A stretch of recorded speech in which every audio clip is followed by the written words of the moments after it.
యూకేలో ఎడ్యుకేషన్‌కి సంబంధించి చాలా ముఖ్యమైన అంశం ఏంటంటే, యూకే పాలిసీస్ అనేవి స్టూడెంట్ వీసాస్ కానీ, ఇమ్మిగ్రేషన్ పాలిసీస్ అనేవి చాలా డైనమిక్‌గా ఉంటాయి. అంటే ఒక ఫిక్స్‌డ్ పాలిసీ అనేది ఏది ఉండదు.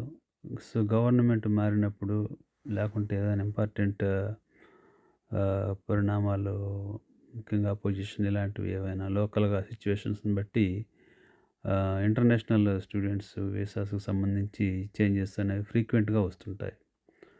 సో, పర్టిక్యులర్‌గా కోర్సెస్ తర్వాత డిపెండెంట్స్ తీసుకురావచ్చా? తీసుకురాకూడదా? తర్వాత ఏమన్నా వీసా ఫీజులు గానీ, తర్వాత పీఎస్‌డబ్ల్యూకి సంబంధించిన టైమింగ్స్ వీటన్నిటికి సంబంధించి గూడా పాలిసీస్ అనేవి ఈ మధ్య కాలంలో ముఖ్యంగా చాలా ఫ్రీక్వెంట్‌గా చేంజ్ అవుతున్నాయి.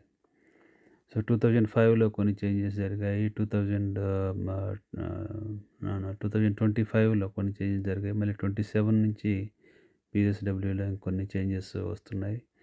సో, అలాగే ఈ మధ్య కాలంలో యూకేలో ఒక కొత్త పొలిటికల్ పార్టీ ఆహ్, రిఫార్మ్ పార్టీ అనేది బాగా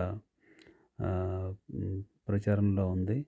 సో, దీనికి ఇక్కడ లోకల్ పీపుల్ సపోర్ట్ కూడా బాగా ఉంది. ఈ మధ్య జరిగిన లోకల్ ఎలక్షన్స్‌లో, కౌన్సిల్ ఎలక్షన్స్‌లో ఆ రిఫార్మ్ పార్టీ చాలా మంచి మెజారిటీస్ తెచ్చుకుంది. వచ్చే ఎలక్షన్స్‌లో గవర్నమెంట్ కూడా ఫార్మ్ చేసే అవకాశం ఉందని ఈ అనలిస్టులు, పొలిటికల్ అనలిస్టులు చెప్తున్నారు.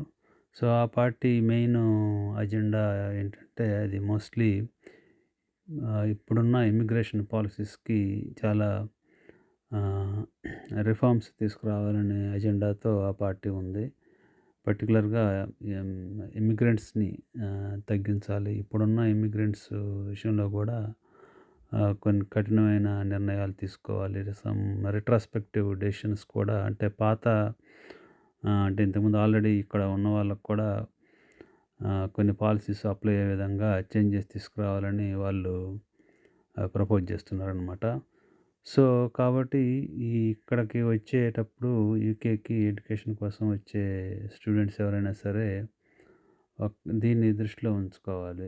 ఆహ్, పాలిసీస్ అనేవి ఆహ్, సేమ్ అలాగే ఉంటాయని చెప్పలేము. మీ కోర్స్ అయిపోయేటప్పటికి పాలిసీస్‌లో అనేక చేంజెస్ వచ్చే అవకాశం కూడా ఉంటుంది.